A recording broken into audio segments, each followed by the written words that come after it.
नमस्कार मंडळी, मी पांडुरंग सावंत. विद्युत आनंद या माझ्या यूट्यूब चॅनलमध्ये आपले सर्वांचे स्वागत आहे. आपणास या चॅनलवर विद्युत या विषयातील संकल्पना, व्याख्या, माहिती तपशीलवार सोप्या मराठी भाषेत स्पष्ट करून विषय समजावून सांगण्याचा मी प्रयत्न करेन. आपणास या चॅनलवरील व्हिडिओ आवडल्यास विद्युत आनंद या चॅनलला जरूर लाईक करा, शेअर करा व सबस्क्राईब करा. आणि हां, आपणास या चॅनलवरील विषयांबाबत काही सुचवायचे असेल तर आपल्या सूचनांचे जरूर स्वागत आहे. त्यासाठी जरूर कॉमेंट करा. मंडळी, माणसाच्या जीवनाची सुरुवातच मुळी मातेच्या गर्भाच्या अंधारातून जन्म झाल्यापासून पृथ्वी तलावरील प्रकाशमय आयुष्याकडे होत असते. जसे की तिमिरातून तेजाकडे, म्हणजेच अंधारातून प्रकाशाकडे.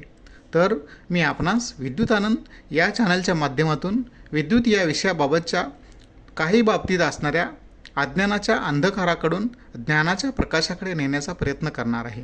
मित्रहो, विद्युत हा विषयच मुळात रंजक आहे. आपण त्यातील बारकावे नीट पाहिल्यास, ऐकल्यास आपल्या लक्षात येईलच.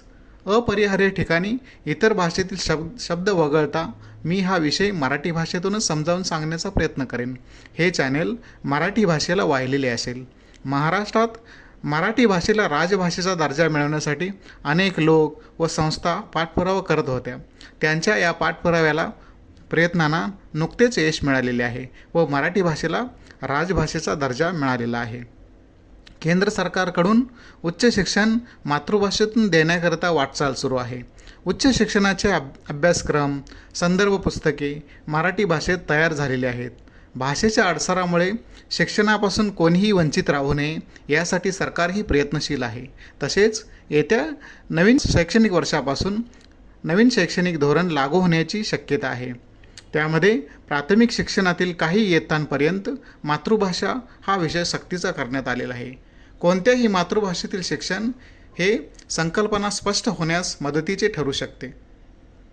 माणूस कितीही इतर भाषा शिकला तरीही प्रत्येकालाच इतर भाषेपेक्षा आपली मातृभाषा जास्त जवळची वाटत असते.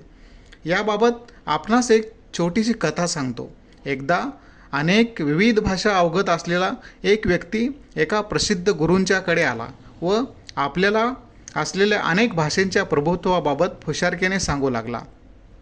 आपल्याला अनेक भाषा येतात याचा त्याला गर्व झाला होता. तो गुरूंना म्हणाला, मला अमुक इतक्या भाषा येतात, माझे इतक्या भाषांवर प्रभुत्व आहे, तरी यामधून तुम्ही माझी मातृभाषा ओळखून दाखवावी. गुरूंनी त्या व्यक्तीची मातृभाषा केव्हाच ओळखली होती, परंतु गुरूंना त्याच्या गर्वाचे हरण करायचे होते. त्यामुळे त्यांनी त्या व्यक्तीस सांगितले, मी तुझी मातृभाषा जरूर ओळखून दाखवतो, परंतु तू आज माझ्याकडे मुक्कामी थांब. मला थोडा वेळ दे, मी उद्यापर्यंत तुझी मातृभाषा ओळखून तुला सांगतो.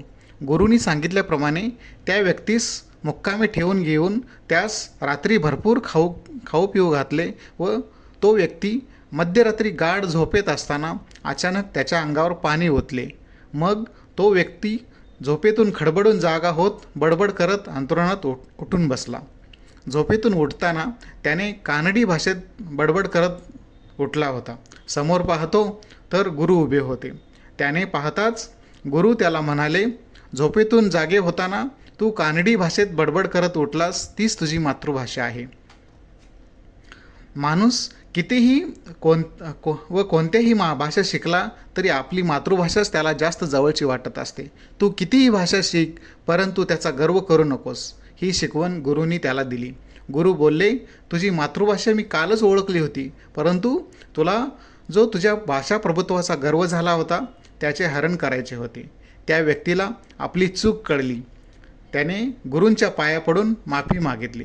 मित्रांनो, या कथेवरून आपणास मातृभाषेचे महत्त्व लक्षात आले असेलच. आपणास विद्युत आनंद चॅनेलवरील व्हिडिओ पाहताना आपल्याला जास्तीत जास्त मराठी भाषेतच कसे समजेल यावर माझा भर असेल. तरी विद्युत आनंद या माझ्या चॅनलवरील व्हिडिओ जरूर पहा. व्हिडिओ आवडल्यास चॅनलला लाईक करा. विद्युत या विषयातील शिक्षण घेत असलेल्या तांत्रिक विद्यालयातील म्हणजेच टेक्निकल हायस्कूलमधील विद्यार्थिनींना खाजगी टेक्निकल इन्स्टिट्यूट, औद्योगिक प्रशिक्षण संस्था म्हणजेच ITIमधील मित्रमैत्रिणींना तसेच काही कारणाने शिक्षण अर्ध्यावर सोडावे लागलेल्या परंतु या विषयातील आवड असणाऱ्या व एखाद्या इलेक्ट्रिकल वर्कशॉपमध्ये काम करत असणाऱ्या मित्रांना व्हिडिओ जरूर शेअर करा, चॅनेलला सबस्क्राईब करा, कॉमेंट करा. पुन्हा भेटू नवीन व्हिडिओसह. धन्यवाद धन्यवाद धन्यवाद.